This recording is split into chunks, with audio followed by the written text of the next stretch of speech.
মায়া মানুষ, এই বাংলার জল মাটি আগুন মানুষের গল্প। আমি অভিনয় করে যাচ্ছি কোনো কাট শব্দ কেউ বলছে না, হয়ে গেছে বলছে না। আমি এক পর্যায়ে ডিরেক্টরের উপর বিরক্ত হয়ে আমি অভিনয় ছেড়ে দিয়ে নাচানাচি শুরু করলাম। বাংলাদেশের কনটেক্সটে আসলে মাঝে মাঝে মনে হয় আমার যে সিনেমা করা বোধহয় পাপ।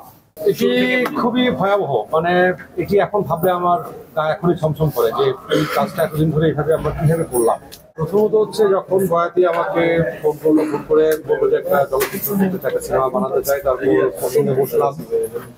যখন গল্পটা শেয়ার করলো তখনই এক কথায় যেটাকে বলে প্রথম ইমপ্রেশন যেটা, সেটা আমার কাছে মনে হচ্ছে খুব সুন্দর একটি গল্প। এবং সবচেয়ে বড় কথা যে মায়া মানুষ, এই বাংলার জল মাটি আগুন মানুষের গল্প। এবং এই মুহূর্তে আমাদের দেশেও কিছু কিছু বিষয়ে যে পরিস্থিতি চলছে সেই জায়গা থেকেও মানে এই গল্পটি এই মুহূর্তে অনেক বেশি সমকালীন এবং মানুষের সম্পর্ক নিয়ে, সম্প্রীতি নিয়ে সবকিছু মিলেই মানে আমার কাছে মনে হয়েছে আমাদের বাংলাদেশের চলচ্চিত্র, বাংলা চলচ্চিত্রর যে ন্যারেটিভটা আমরা তৈরি করতে চাই, মানে আমাদের নিজস্ব যে ধারাটা তৈরি করতে চাই, সেই মানে একেবারে বাংলাদেশি গল্প, বাংলাদেশি চলচ্চিত্র, নয়া মানুষ, সেই জায়গা থেকে। এবং আমার অভিনীত চরিত্র, নয়া মানুষ চরিত্র অভিনয় করেছি, তো সব জায়গা থেকে সবকিছু মিলিয়ে আমার কাছে মনে হয়েছে যে এই চলচ্চিত্রে একটি অনেক বড় সম্ভাবনা আছে। দর্শকের জন্য ভালো লাগার জায়গা তৈরি হবে, দর্শক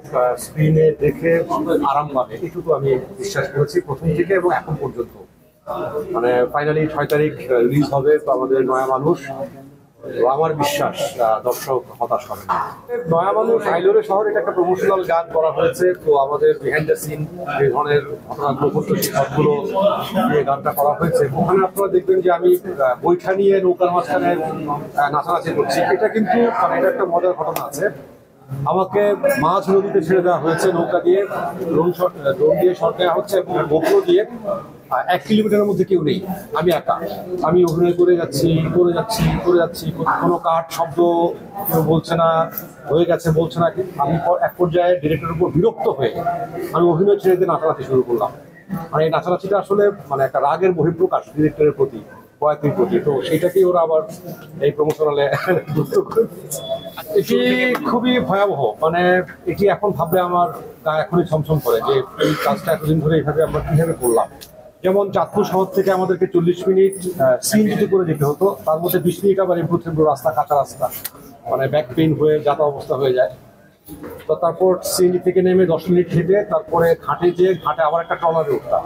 সেই ট্রলারে 30 মিনিট যাওয়ার পর তারপরে আমরা লোকেশনে পৌঁছাতাম। এবং সেখানে একটা স্কুল ঘর, যেখানে টিনের চাল, ইলেকট্রিসিটি নেই, ফ্যান নেই, কিছু নেই, প্রচন্ড গরমে মানে ফ্লোরে মানে পার্টি পেতে আমরা সবাই অপেক্ষা করতাম, মানে শরণার্থীদের মতো, মানে বলছে যে কখন ডাক আসবে আমি যাবো শট দিতে। তো এইরকম ভয়াবহ অবস্থায় এবং মাঝখানে ঘূর্ণিঝড় চিত্রাঙ্গের কারণে আমাদের শুটিং বন্ধ হয়ে গেল, সেট লন্ডভন্ড হয়ে গেল।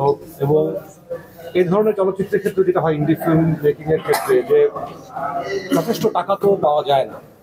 মানে বয়াতি ও একটা উন্মাদ ছেলে, বদ্ধ উন্মাদ, মানে সিনেমা ছাড়া ও আর কিছুই বোঝে না, মানে জানে না। ও সিনেমা খায়, সিনেমা ঘুমায়, স্বপ্ন দেখে, সবই সিনেমা ছাড়া কিছুই বোঝে না।